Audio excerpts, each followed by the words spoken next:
Okay guys, welcome. This is a review natin ng actually sa routing static. Since nasimulan ko na yung review natin kasi gusto ko ma-refresh kayo, gawin natin static route. Ito yung previous lab natin sa PPP, may authentication na. Kaya lang, um, itong computer na to, hindi niya ma-reach tong PC na to. Let's try. Ping ko yung kabilang network, command prompt. Actually, ginawa ko na to before. Unreachable. Kasi ang nangyayari ganito yon, explain ko muna. Ngayon 'pag nag-ping tayo dito sa router na 'to, napi-ping niya 'to. Actually, ito tandaan niyo, kaya natin ma-ping 'tong router hanggang dito lang 'yan kasi connected siya directly and then do'n hindi na. So dito lang if we will let's try to ping yung, that one, um, 192.168. 92.168.10.1, that's the router. Kaya ping ko 12.0.0.1. Let's try. Kasi kung napiping ko yan kasi directly connected yan. Pwede mong maping yan. Pero ito hindi. Let me try. Hindi ko mapiping yan.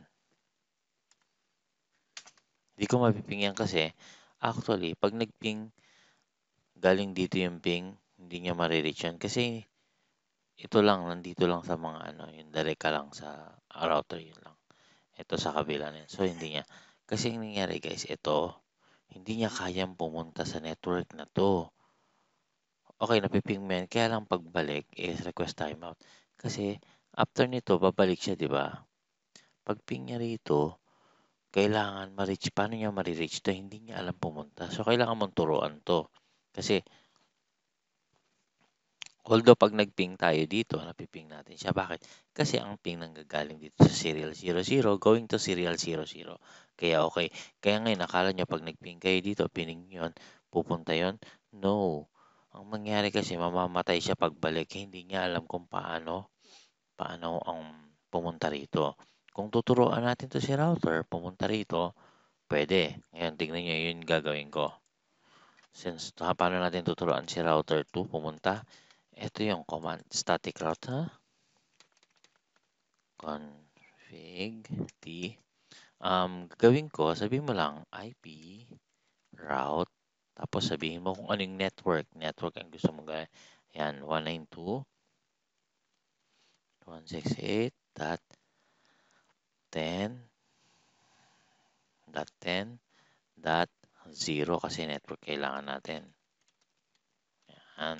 Yan lang saan ka dadaan. So, kung ito, turuan mo siya, dadaan siya sa serial 00.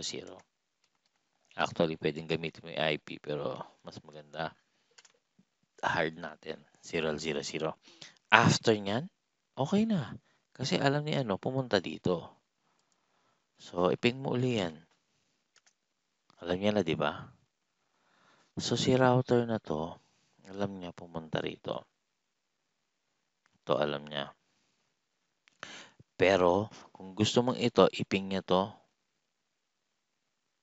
hindi mo mapiping pa rin itong PC na to. Alam niyo kung bakit. I'll show you. Unreachable. Ito naman ang problema ngayon. Actually, nare-reach. Ang problema is, eto, hindi niya kayang pumunta dito. Kailangan turuan natin siya na pumunta rito. Para pag ano nito, alam niya, turuan natin si router naman pumunta dito. So, ganito naman yan. Ganun din gagawin natin. Turuan natin si router. So, hindi naman gaanong complicated yung sa static routing. So, let's try. Sabihin natin, teka lang guys, meron na kasi akong initial configuration. Kung gusto nyo magawa yung configuration nito, nandun sa previous version, sa PPP One Authentication. Iyon yung previous.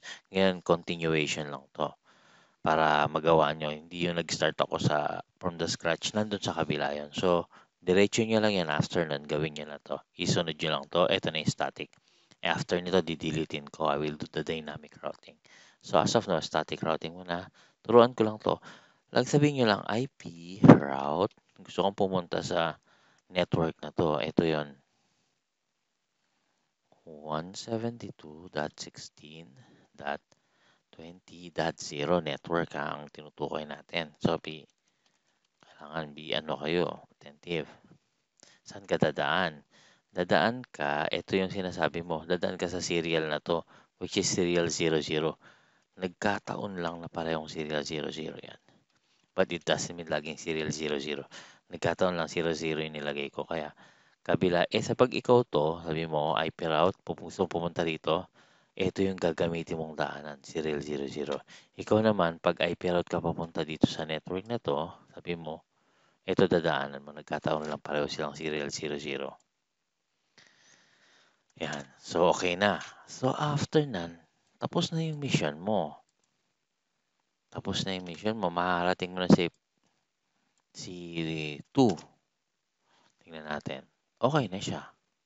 Tayo lang natin nire-resolve niya lang yung should be okay yan. So guys, yun yung ano natin. Ayun yung ating explanation dyan. Itong ano na to. So, working na siya. Then, I will try also dito sa kabilang side na to. Ping natin si 10, ping 192.68.10.1 which is yung PC9. Okay na rin. So, ganun guys yung pag-configure ng static route. So, hindi naman gaanong mahirap. Try nyo lang to-analyze. After yung maging familiar, sobrang dali na yan. And then, see you sa next slide, we'll do naman yung dynamic routing. Okay, bye. That's for now. And see you sa next slide. Bye-bye.